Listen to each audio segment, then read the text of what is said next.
Mead is one of the oldest alcoholic drinks known to man. It is essentially a wine made from fermented honey and is relatively easy to produce. The three main ingredients are water, honey, and yeast, and with the proper equipment, you can make your own mead at home. The original recipe calls for filipendula, mead herb, to be added, otherwise it's called honey wine. Recipe for that as follows. So, we are going to watch about the how to make mead. Method 1, getting started. First is get a basic brewing kit. You will need some basic equipment in order to properly make your mead. You can find basic home brewing kits from brewing supply stores, and online. The kit should contain a bucket or carboy to hold the fermenting mead. The container should also have an airlock on it to allow the gases that are released during fermentation to escape the container while keeping it sealed from contamination. A hydrometer to allow you to calculate the alcohol by volume, ABV, level and see if the batch is still fermenting.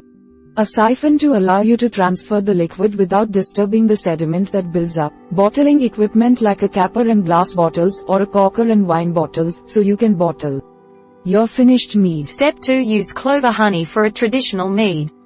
Different types of honey can add different flavor profiles to your mead. So choose one that you enjoy. Clover honey is the basic honey you'll find in the grocery store. It has the classic sweet honey taste, and is a great honey for mead making.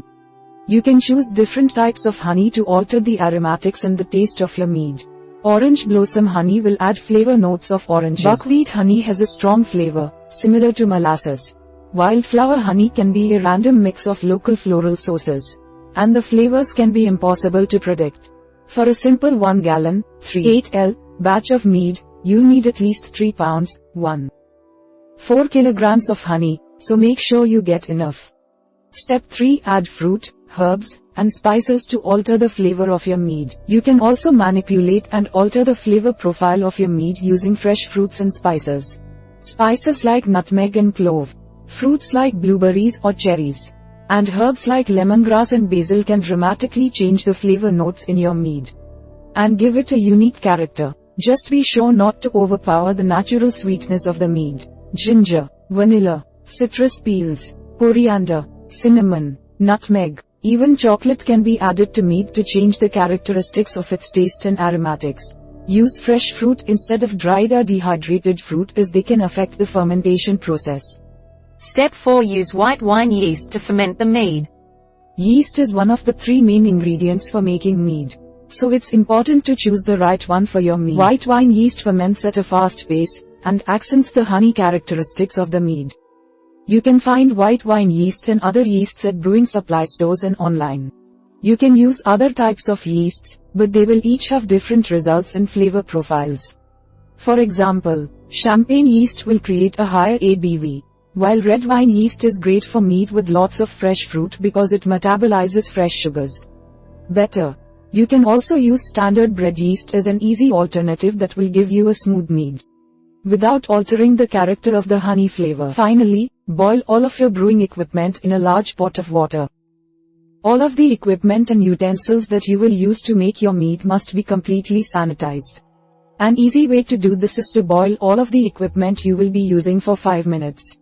Or use a special sanitizer that comes with many home brewing kits. Any bacteria or contamination that gets in can ruin an entire batch of mead. Sanitize any spoons, tubing, bottles, containers, or other utensils that you may use. Be sure to rinse your equipment of any cleaning solutions that you use, as this can introduce unwanted chemicals and ruin the taste of your mead. Method 2, brewing the must. First is mix 1 US gall, 3.8L, of water and 3 pounds, 1.4 kilograms of honey in your bucket or carboy. The first stage of making mead is a mixture called a must. Bring the water to a boil in a large pot and add it to the container you will ferment your mead in. Then stir in honey. Do not add the honey to the boiling pot of water or it will alter the flavor of the honey, and the honey may stick to the bottom of the pot. Make sure the honey has fully combined with the water before moving on. Step 2, add your fruit, spices, and herbs to the container of must. Once the honey has fully combined with the water, you can add your fruit and spices to the must. Place your fresh fruit into the mixture without smashing or muddling the fruit to avoid changing The color of the mead. Add your tea bag full of spices and herbs into the liquid and give it a nice stir. For fresh fruit, add 1 pound, 0.45 kilograms per 1 gallon, 3.8 L, of water. For spices like nutmeg and cinnamon, add 2 tablespoons, approximately 14 grams per 1 gallon, 3.8 L, of water. For fresh herbs, add 1 cup, approximately 25 grams per 1 gallon, 3.8 L, of water. For dried herbs, add 2 tablespoons, approximately 3 grams per 1 gallon, 3.8 L, of water. Step 3. Use a hydrometer to check the specific gravity of the must. After you've combined the ingredients to form the must, you can use a hydrometer to check the specific gravity of the mixture. This will allow you to determine the potential alcohol content of your mead. It's important to check the gravity of the must before you add your yeast because it will be difficult to alter the mixture once the yeast begins working to ferment the must. The baseline reading of your must should be somewhere between 0.60 and 120 on the hydrometer. Step 4. Add the yeast to the must. Once you've got the must flavor profile and ABV that you want, it's time to add the yeast. A standard packet of brewing yeast is enough for up to 5 gallons. 19 L of mead, so use 1 gram, or 1/5 of the packet. If you're only making 1 gallon, 3 L of mead, simply stir the yeast into the must and mix it in thoroughly. Adding too much yeast will only make the fermentation process go a little faster and will not damage or alter the taste of your mead. Finally, seal the container of must and attach an airlock with a rubber stopper. When the enzymes in the yeast begin to break down the sugars in the honey, it will release gases that can build up in the container and potentially explode. Use a rubber stopper that fits over the opening in the container. Then place the stem of the airlock into the hole of the rubber stopper, and place them both into the opening of the container. It's important that you have an airlock so you can release the gases while keeping the mead free from any contamination. Whether you are using a plastic container or a glass carboy, it needs to be sealed so the fermentation process can begin. And an airlock is needed to allow the gases to escape. Method 3. Fermenting and bottling the mead. First is stir the container twice a day for the first 48 hours to begin fermentation. To get the fermentation process started, you'll need to mix the ingredients twice a day for the initial 48 hours. But not past that period. Make sure any utensils you use to stir the mixture are fully sanitized so you don't introduce any bacteria into the container or the mead. Stir the mixture for about 2 minutes or so, and be sure to seal the container when you are done. If you are fermenting the mead in a carboy or a container with a narrow opening at the top, you can lightly shake the container to mix it. Step 2. Wait 10 days, then siphon the mead into a clean container from the top. During the fermentation process, a layer of sediment will form at the bottom of the container. Use a siphoning hose or tube to transfer the mead into another clean container to separate it from the sediment. Place the container of mead on a higher surface level. Insert the siphon hose in the mead, and shake the hose up and down to start the flow of liquid into a clean container below it. Place the siphoning tube at the top of the liquid so you don't transfer any sediment. The clean container should be large enough able to hold all of the mead.